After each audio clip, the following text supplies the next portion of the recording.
Picture this, it's 2:17 a.m. in a quiet Texas suburb. And the HOA president is crouched at our front door like a budget burglar, frantically trying key after key while whispering about enforcing standards. She had no clue my wife Lauren, a federal prosecutor who eats bullies for breakfast, had been waiting 3 years for this exact moment of glorious, career-ending stupidity. The sound of metal scraping our deadbolt echoed through the house. Her little flashlight beam danced across the windows like she was filming her own episode of Cops. "This is HOA business," she hissed to herself. "They can't just ignore the rules forever." Meanwhile, Lauren was already on the phone. Voice calm as ice. "This is Assistant U.S. Attorney Lauren Brooks. I'm reporting an active breaking and entering at 1427 Cedar Ridge Lane. The suspect is using an illegally duplicated master key to enter a private residence." She paused, then added with that prosecutor edge, "And yes, this is connected to an ongoing federal civil rights investigation." Karen's voice cracked outside. "You don't understand. I have every right." "Ma'am," Lauren cut in through the cracked window, "you're committing multiple felonies on camera. Stay exactly where you are. What would you do if your HOA president tried breaking into your house in the middle of the night? Drop a comment and tell me where you're watching from.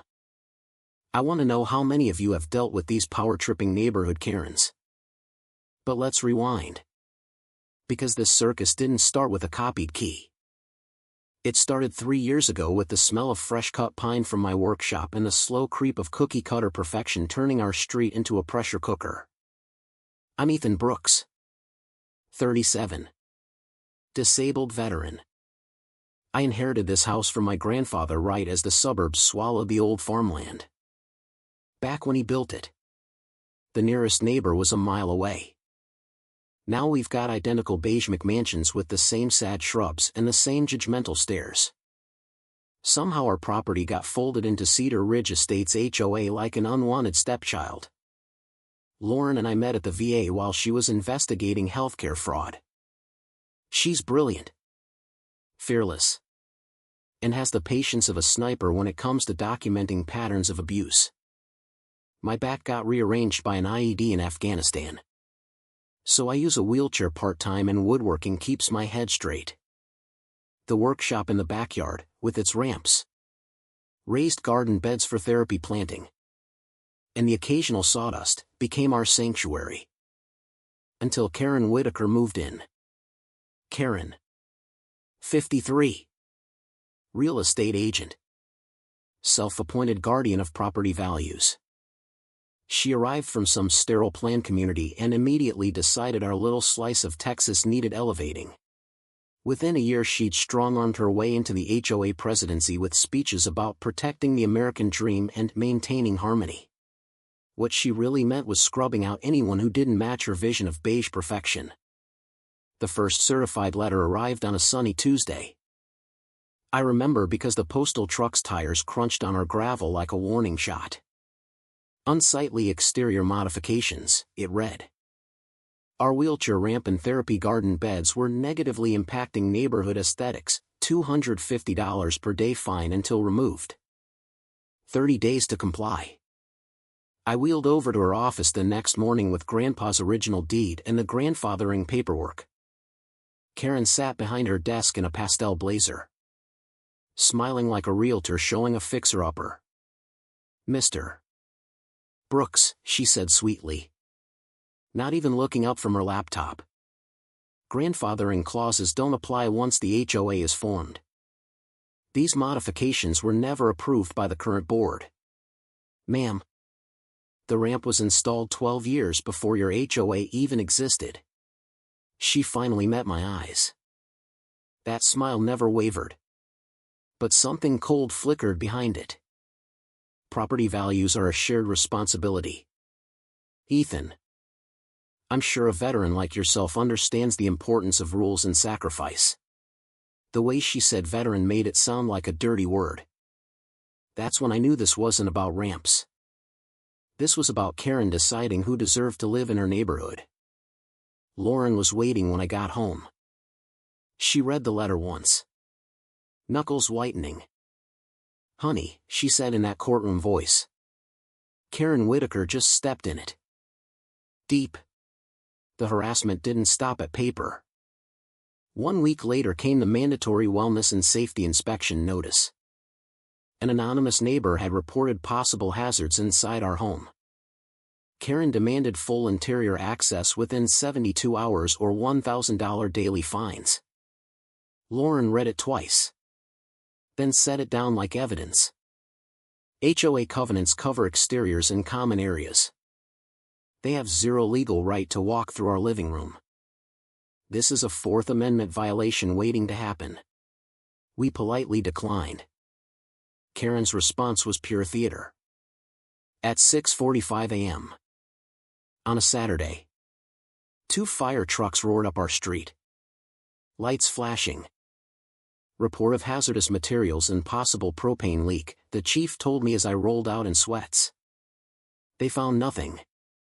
My workshop was cleaner than most kitchens. But the false alarm fee?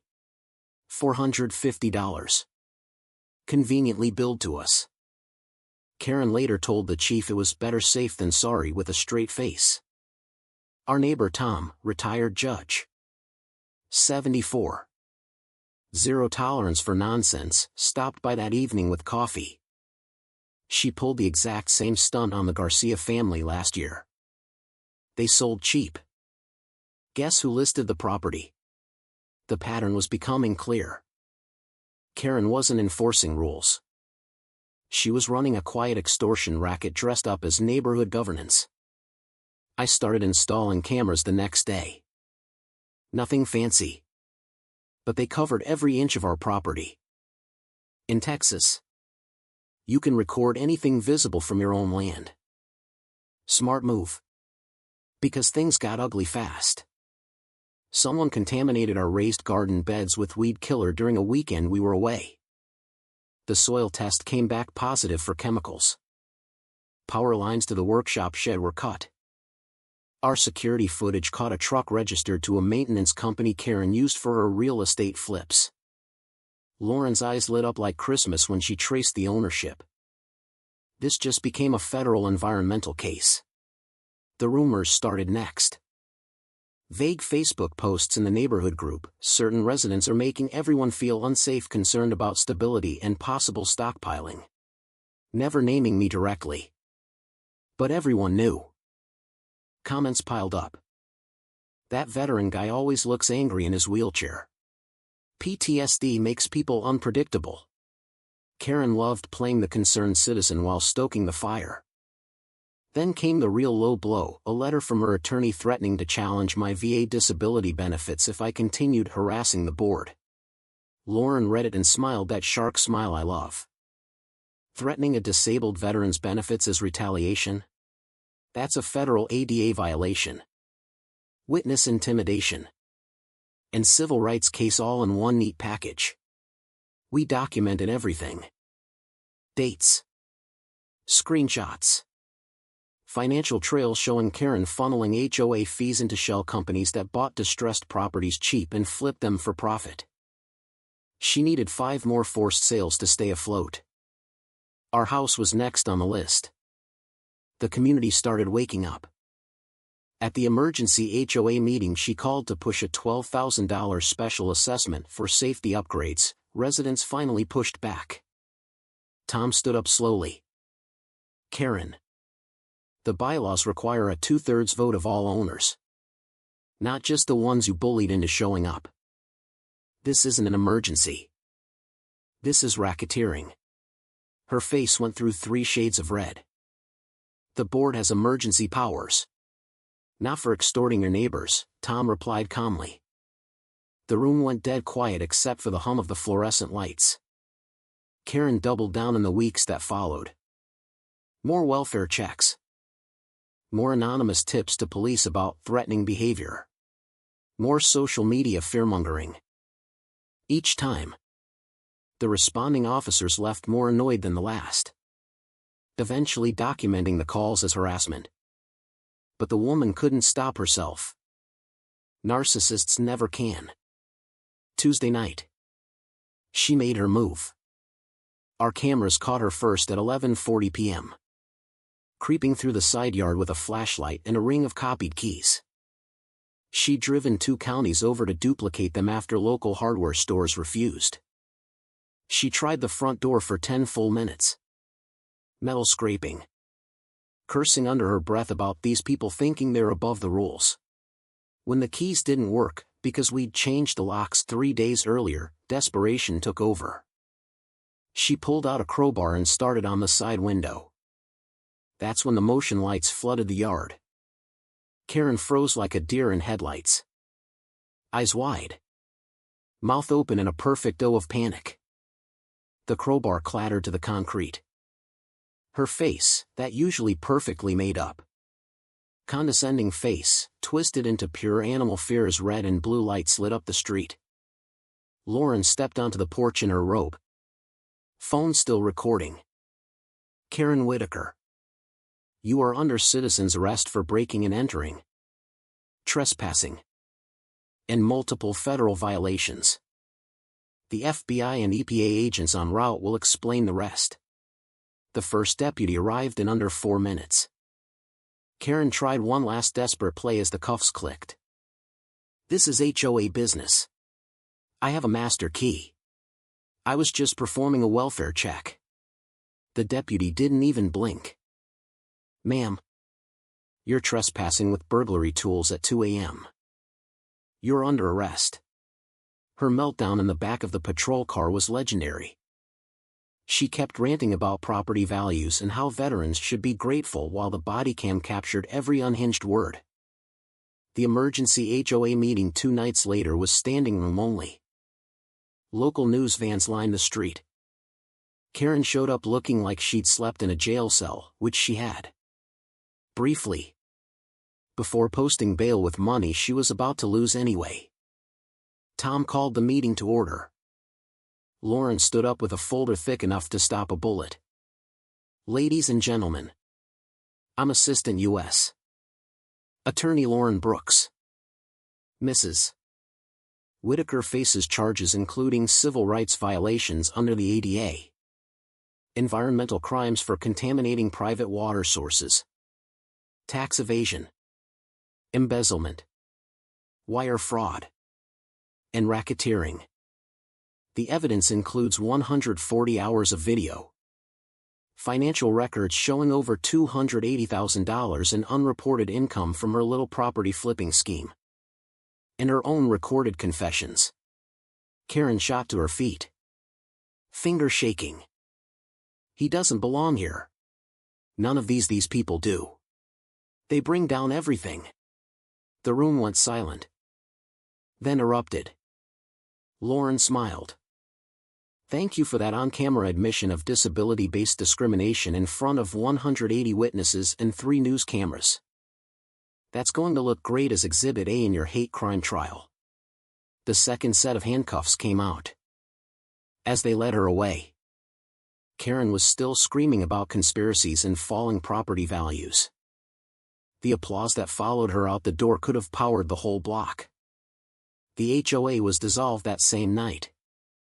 Replaced by a voluntary neighborhood group focused on actual help instead of control. Tom became the reluctant but beloved chairman. Property values? They went up.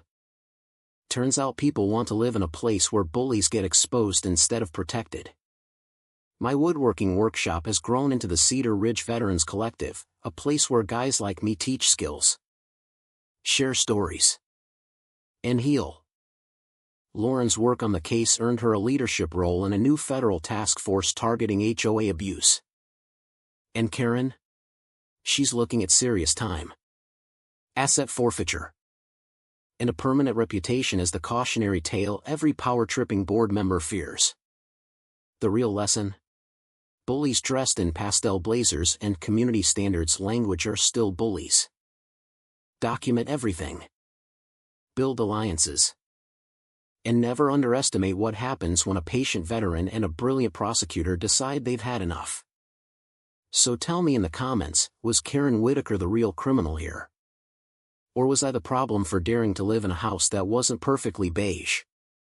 Who was truly in the wrong, the woman who broke the law to enforce rules, or the disabled veteran who refused to bow? Drop your thoughts. I read every single one.